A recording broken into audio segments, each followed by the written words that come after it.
Hello everyone, আমি dietician অস্মিতা বিশ্বাস চলে এসেছি নতুন আরেকটা ভিডিও নিয়ে।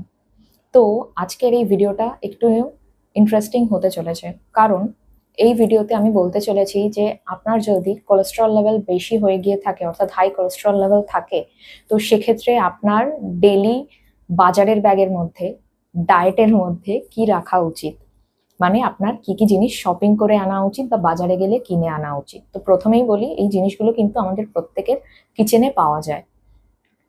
তো শুরুতেই বলি, আমরা রসুন রাখতে পারি, আমরা কাঁচা হলুদ রাখতে পারি, আমরা আদা রাখতে পারি, আমলকি রাখতে পারি, ধনে রাখতে পারি, মেথি রাখতে পারি। এই প্রত্যেকটা জিনিস কিন্তু সবকটাই আমাদের কোলেস্টেরল লেভেলটাকে, অর্থাৎ বাজে কোলেস্টেরল লেভেলকে কমিয়ে আমাদের বডিকে বেটার বানাবে বা আমাদের শরীরকে সুস্থ রাখবে। কিন্তু কোনটা কতটা পরিমাণে ডেলি ডায়েটের মধ্যে ইনক্লুড করা দরকার, কি ফরমেশনে ইনক্লুড করা দরকার, সেটা জানার জন্য কিন্তু অবশ্যই আপনাকে কনসাল্ট করতে হবে একজন ডায়েটিশিয়ানকে।